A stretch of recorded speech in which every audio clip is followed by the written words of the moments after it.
बिस्मिल्लाहिर्रहमानिर्रहीम। अज़ीज़ तुलबा अस्सलामु अलैकुम।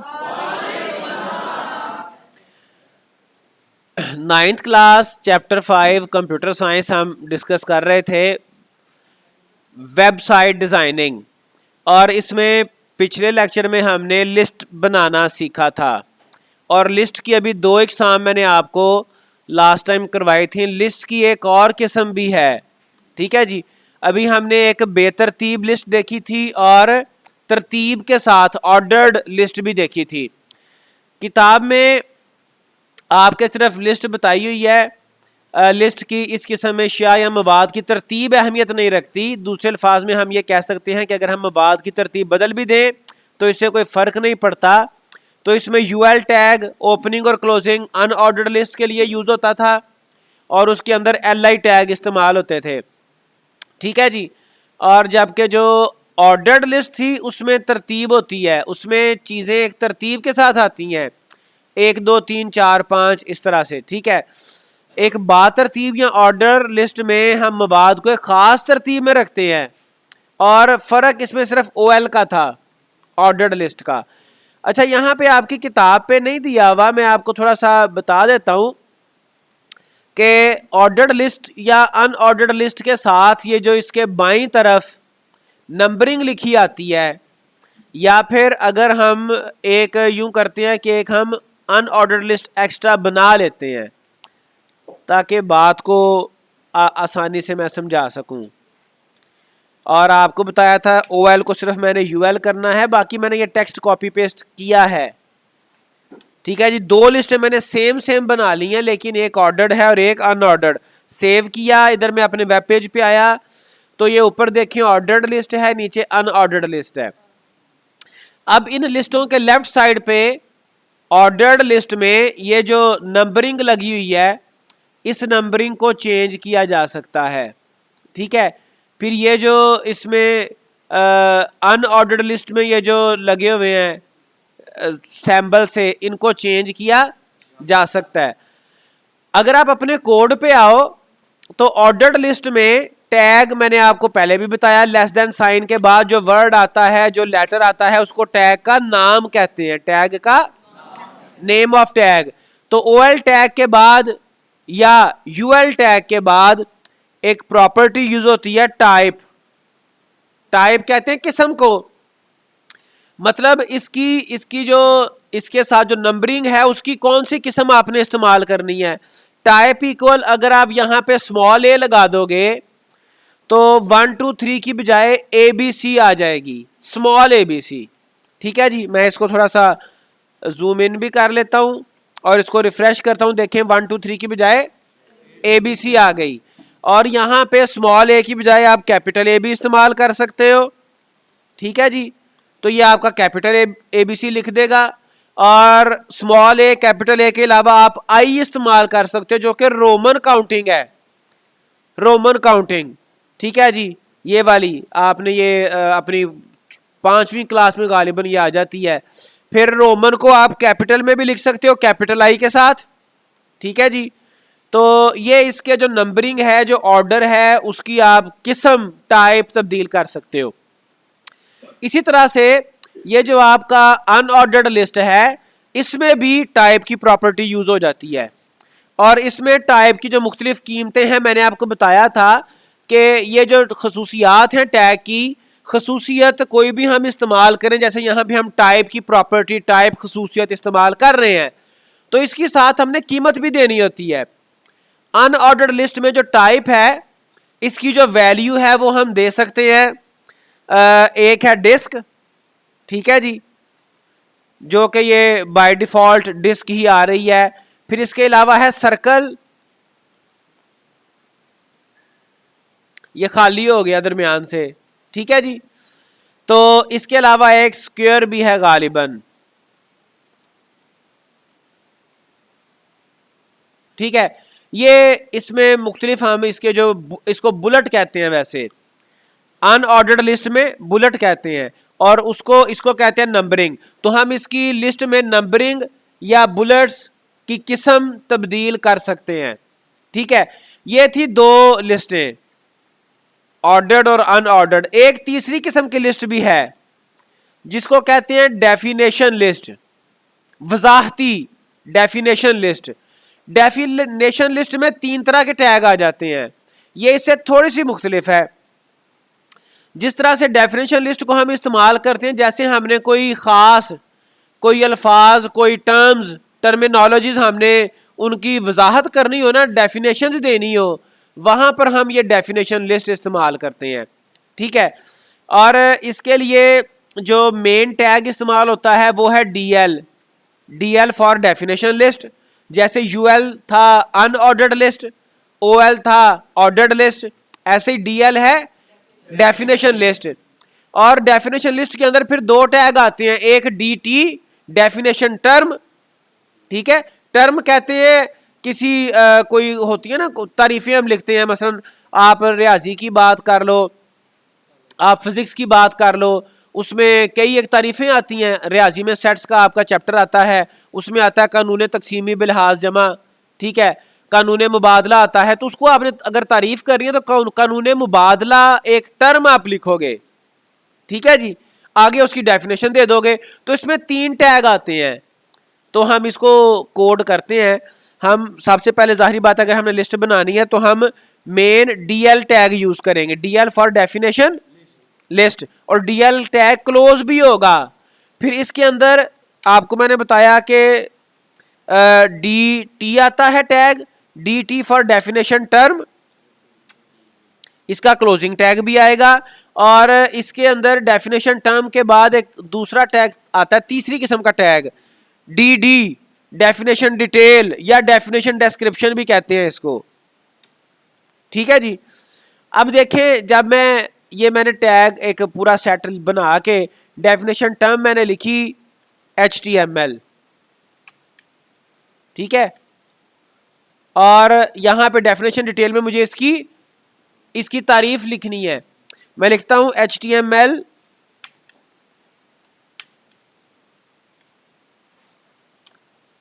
is a basic language to design websites। ठीक है, एक मैंने आपको और भी लैंग्वेज बताई थी CSS के नाम से, हम एक आध उसकी भी डेफिनेशन लिख लेते हैं। तो उसके लिए सेट मुझे वही चाहिए। मैं यूं करता हूं कि इसको डेफिनेशन टर्म को मैं कॉपी कर लेता हूं, डेफिनेशन टर्म, डेफिनेशन डिटेल, इसमें मैं डाटा चेंज करूंगा ताकि मुझे बार बार वो टेक्स्ट ना टैग ना दोबारा लिखने पड़े।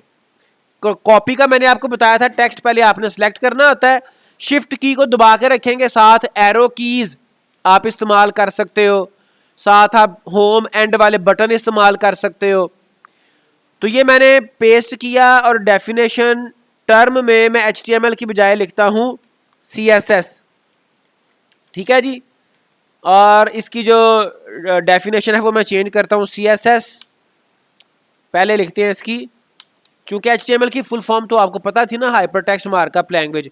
Full form of CSS is cascading style sheet. ठीक है जी, it is used to format the content over website पे जो भी कंटेंट है उसको फॉर्मेट करने के लिए। मैंने इसको सेव किया और मैं आता हूं इधर अपने वेब पेज के ऊपर, इसको मैं रिफ्रेश करता हूं तो ये देखें उसने डेफिनेशन लिस्ट दे दी। ठीक है जी, ये टर्म थी और इस टर्म को उसने डिफाइन किया हुआ है। ठीक है, अब एक और 2-3 टैग उसने पीछे हवाला दिया था, हम उसकी प्रैक्टिस नहीं कर सके थे, अभी यहां पे कर लेते हैं। हम बी टैग भी यूज कर सकते हैं। बी टैग टेक्स्ट को सिर्फ बोल्ड कर देता है, टेक्स्ट को क्या करता है, बोल्ड कर देता है। बोल्ड क्या, उसका वेट बढ़ा देता है, वो थोड़ा मोटा मोटा नजर आएगा। ठीक है, जैसे ये देखिए मैंने इसको सेव किया, डेफिनेशन टर्म के अंदर मैंने CSS के इर्द गिर्द बी टैग स्टार्ट किया और उसको क्लोज कर दिया। जब मैं इसको रिफ्रेश करता हूं तो आप देखें CSS थोड़ा सा आपको मोटा नजर आ रहा है, ठीक है। बी के अलावा एक और टैग है यू टैग, ठीक है जी। यू कहते हैं अंडरलाइन को, तो आप टेक्स्ट को अंडरलाइन भी कर सकते हैं, उसके नीचे एक लाइन नजर आ जाएगी। इसको मैंने सेव किया और जब मैं इसको रिफ्रेश करता हूं तो वो देखिए CSS के नीचे अंडरलाइन आ गई। तो इस तरह से आप अपने टेक्स्ट की फॉर्मेटिंग करते हो। चले, ये हमने अब डेफिनेशन लिस्ट देख ली। आगे आ गई नेस्टेड लिस्ट।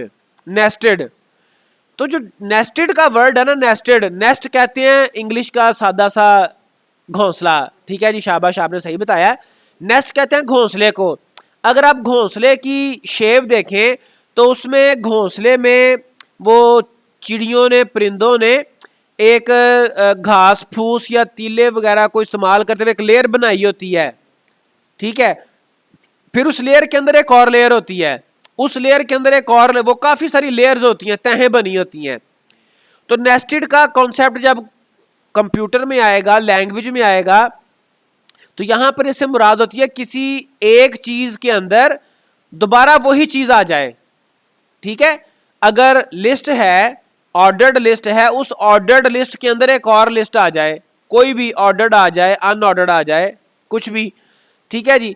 किसी लिस्ट में एक आइटम की अपनी लिस्ट भी हो सकती है, इसको हम नेस्टेड लिस्ट कहेंगे। ये उस वक्त कारआमद होती है जब हम एक आइटम के लिए एक से ज्यादा ऑप्शंस मौजूद हो। मसलन अगर हम एक ऐसी फहरिस्त बनाना चाहते हो जिसके जैसा कि नीचे दिया गया है, जैसे ये देखें, ये देखें, कॉफ़ी है, टी है, टी में फिर ब्लैक कॉफ़ी है, ग्रीन टी है, ठीक है जी, और मिल्क है।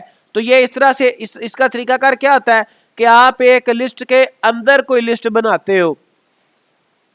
जैसे हम यूं करते हैं कि यहाँ पर उसने बता दिया नेबर ऑफ पाकिस्तान। अगर हम नहीं बनाना चाहें तो नहीं भी बना सकते हैं, ये ले हम नई एक लिस्ट बना लेते हैं ताकि चलो थोड़ी सी फिर दोबारा प्रैक्टिस हो जाए। ये यूएल बनाया हमने, टैग लिखा, और इसका क्लोजिंग टैग भी आना है। फिर हमें एल टैग चाहिए, एल फॉर लिस्ट आइटम,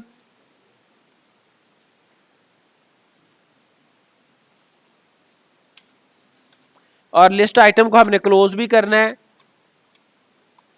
और मैं ये लिस्ट आइटम कोई 2-3 वही बना लेते हैं जो किताब वाले ने बनाया हुआ है, उसी तरह का,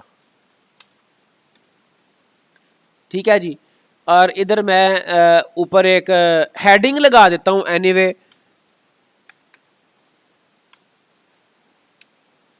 H1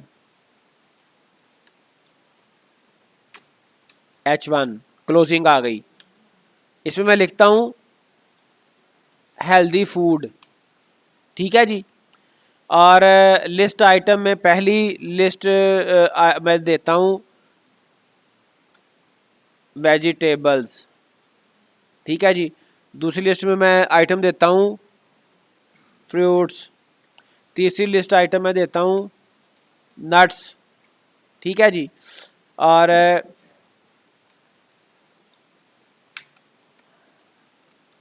ठीक है, अब क्या है, अब मैं इसकी वेजिटेबल्स की मजीद कोई जो है ना वो इसके अंदर एक लिस्ट बनाना चाहता हूं। तो यहां पे क्या करना है, मैंने एक नई यूएल, आप इसके अंदर ओएल भी लगा सकते हो, लाजमी नहीं कि अनऑर्डर्ड लिस्ट के अंदर आपने अनऑर्डर्ड ही लगानी है।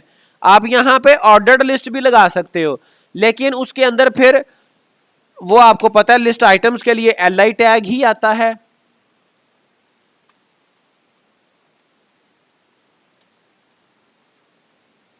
ठीक है, इसको मैं लिस्ट आइटम को 2 और लगा देता हूं। हम यहाँ पे कोई वेजिटेबल्स के अंदर हम एक लिस्ट बनाना चाह रहे हैं, जैसे ये वेजिटेबल्स, उसके अंदर एक सब लिस्ट आ जाएगी, कैरेट है, पोटैटो है, टोमेटो है, ठीक है। चलो बाकी हम इसको अब डिस्प्ले करके इसका आउटपुट देखते हैं जिससे हमें आइडिया हो जाएगा, ठीक है जी। हेल्दी फूड, वेजिटेबल के अंदर उसने ये 3 और वेजिटेबल्स बता दी, फिर फ्रूट्स के अंदर आप एक और लिस्ट बना सकते हो। तो इस तरह से आप नेस्टेड लिस्ट भी बना सकते हैं। चलें आगे देखें, आगे क्या आ गया जी, कहता है जी सरगर्मी 5.3 फाइल pakistan.html में पाकिस्तान के सूबों की लिस्ट बनाएं और हर सूबे के साथ 5 शहरों की लिस्ट बनाएं। ठीक है, अब हम क्या करते हैं, इसी फाइल को हमने एक्टिविटी 5.3 है, इसको मैं सेव एज कर लेता हूं 5.3 के साथ। एक्टिविटी 5.3 टाइप इसकी आ जाएगी ऑल फाइल्स और 5.3.html आपको पता है इसकी एक्सटेंशन आपने देनी है। ठीक है, HTML। तो अब इसमें जो उसने कहा है हम वैसा कर लेते हैं। बाकी सारा कुछ हम डिलीट कर देंगे, इसमें बाकी सारा कोड वगैरह बॉडी तक सिर्फ हेडिंग 1 लगी हुई है पाकिस्तान, और इसमें हम मैं लिख देता हूं प्रोविंसेस ऑफ पाकिस्तान। ठीक है, और इसमें वो कह रहा है जी लिस्ट बनानी है सूबों की। जाहिरी बात है जब लिस्ट बनानी है तो मुझे ऑर्डर्ड लिस्ट में बना लूं या अनऑर्डर्ड बना लूं, आपको काम करना आ गया, अब बात समझ आ गई है। OL के अंदर मुझे कौन सा टैग लगाना है, LI, वेरी गुड। LI क्या आता है, लिस्ट आइटम, शाबाश। अब मैं यहां पे लिस्ट आइटम बना लेता हूं। ठीक है,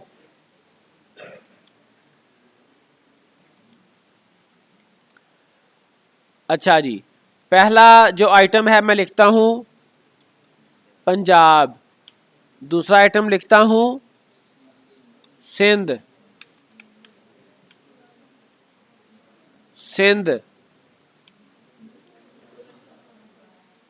बलोचिस्तान,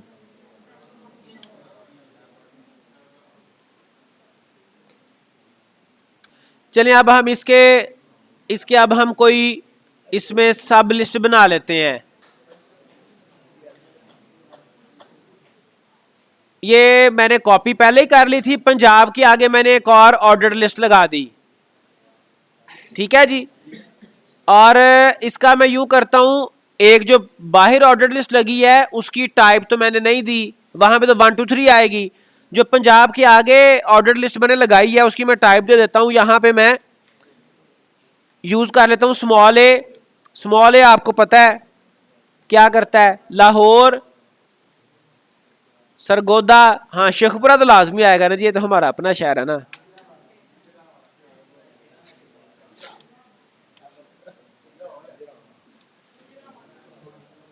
अच्छा जी, इसको सेव करके अब हम इसकी आउटपुट देखना चाहते हैं, तो ये पेज तो मेरे पास अभी ओपन नहीं है। 5.3 को मैं यहां पे एंटर प्रेस करूंगा तो ये ओपन हो जाएगा।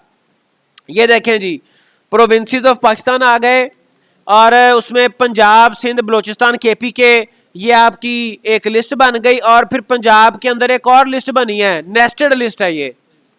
ठीक है, लाहौर, सरगोदा, शेखपुरा, तो इस तरह से आप ये लिस्ट और नेस्टेड लिस्ट बना सकते हो। अच्छा आगे चलें, आगे क्या आ गया, तस्वीर और बैकग्राउंड। तस्वीर और फिर ये आप अपने पूरी वेबसाइट का बैकग्राउंड चेंज कर सकते हो, बैकग्राउंड कलर चेंज कर सकते हो। तस्वीर किसी, तो इसमें अगर आप देखें तो ये तस्वीर और बैकग्राउंड में ये तस्वीर लगाना ये का उसने आपको बताया है, और दूसरा बैकग्राउंड। हम दोनों इसको मुख्तसर आज कर लेते हैं क्योंकि टाइम हो गया है, बेल बज गई हुई है।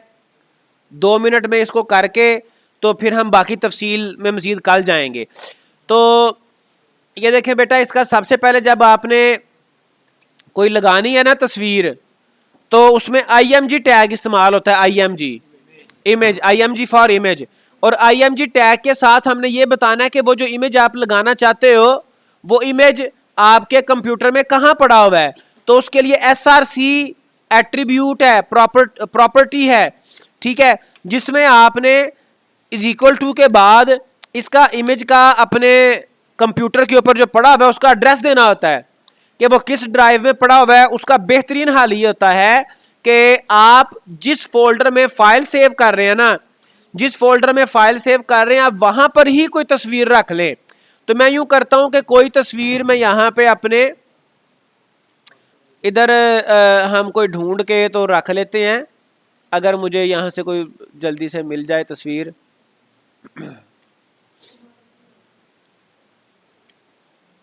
चलें जी, ये मिल गई एक, हम इसको इधर रखते हैं और इस फाइल का नाम है मुगल एम्पायर। और सोर्स में जाके मैंने क्या लिखना है, आपको इस फाइल का पता होना चाहिए कि फाइल का नाम क्या है, उसकी एक्सटेंशन क्या है।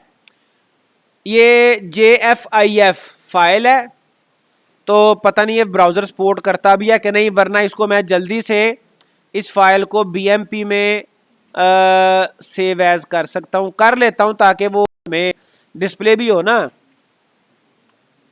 इसको मैं सेव एज कर लेता हूँ मुगल एम्पायर और JPEG से ही कर लेता हूँ, ठीक है। किधर सेव किया इसने,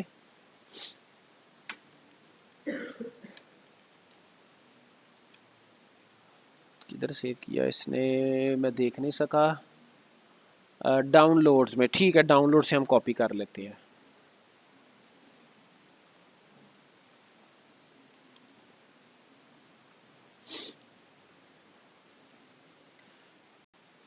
अच्छा जी, अब हमें ये JPG फाइल चाहिए। अच्छा, अब यहाँ पे सोर्स में मुझे फाइल का नाम लिखना है MUGHAL मुगल और EMPIRE। EM लाजमी नहीं है कि आप इसको कैपिटल में ही लिखें, empire.jpg, ठीक है। और इसको मैंने सेव किया और सेव करके जब अपने वेब ब्राउजर पे आप आते हो, इसको रिफ्रेश करते हो तो ये आपको तस्वीर नजर आ रही है। अब ये बहुत बड़ी है, ठीक है। इसमें एक इसकी हाइट और विड्थ का आ जाता है प्रॉपर्टी। आप हाइट कहते हो, इसकी हाइट कहते हो 200 पिक्सल PX, यहां पे एक आती है इसकी यूनिट है एक मेजर करने का। इसकी विड्थ आप कहते हो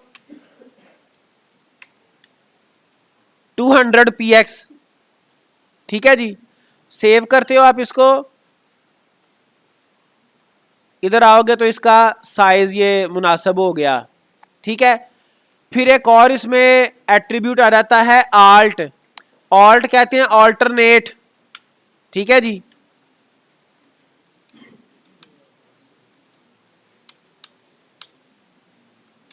ये क्या होता है, अगर किसी वजह से आपकी तस्वीर जो आपने लगानी है, जो आपने उसका सोर्स दिया है वो कंप्यूटर में नहीं है, कोई मसला बन गया है, तो फिर ऑल्टरनेट ऑल्ट ये टेक्स्ट वो शो कर देगा। अब ये तस्वीर यहां पे पड़ी हुई है, मैं क्या करता हूं, इसको फिलहाल यहां से मैं डिलीट कर देता हूं, ठीक है, बल्कि डिलीट ही करनी पड़ेगी, ठीक है जी, डिलीट हो गई। और जब मैं इधर आके इसको सेव करता हूं कोड को, इधर आके मैं इसको अपने पेज को रिफ्रेश करता हूं, तो वो मुझे कह रहा है sorry image is not available, वो उसने टेक्स्ट ऊपर लिख दिया। ये तब होगा अगर वो तस्वीर वहां पे मौजूद नहीं है, ठीक है। तो मैंने डिलीट कर दी थी, तो अब ये दोबारा आ गई है, तो अब मैं अपने वेब पेज को दोबारा अगर रिफ्रेश करूंगा तो अब तस्वीर मुझे नजर भी आ जाएगी, ठीक है जी। तो अगर आप किताब पे देखें तो उसने यहाँ पे सोर्स दिखा दिया, और सोर्स के अलावा इसने तो कुछ भी नहीं बताया। विड्थ हाइट का उसने हवाला दिया है, बॉर्डर का हवाला दिया है, आल्ट का हवाला दिया है। बॉर्डर का एट्रीब्यूट तस्वीर के गिर्द बॉर्डर लगाने के लिए इस्तेमाल होता है। ऑल्ट एट्रीब्यूट तस्वीर की जगह मुतबादल टेक्स्ट देने के लिए इस्तेमाल होता है। विड्थ और हाइट बिल तरतीब एक तस्वीर की चौड़ाई और ऊंचाई देने के लिए इस्तेमाल होते हैं। तो इसमें एक जो एट्रीब्यूट हमने भी इस्तेमाल नहीं किया वो है बॉर्डर, ठीक है जी।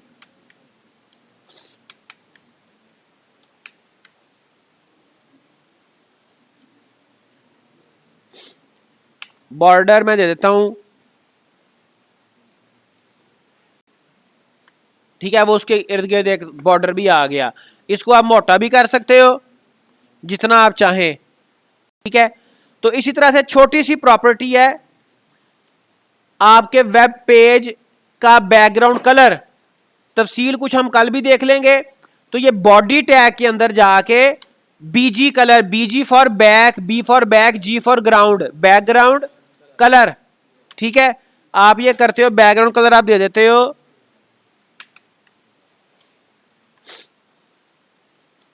पिंक, पिंक आपको शायद नजर ही ना आए यहां पे स्क्रीन पे, ग्रीन। सेव किया, रिफ्रेश किया तो ये आपका पेज का कलर ग्रीन हो गया, ठीक है जी। तो आज के लिए इतना ही, बाकी इंशाल्लाह कल करेंगे। प्रैक्टिस इसकी जारी रखें वरना सारा कुछ छूट जाएगा। अल्लाह हाफिज।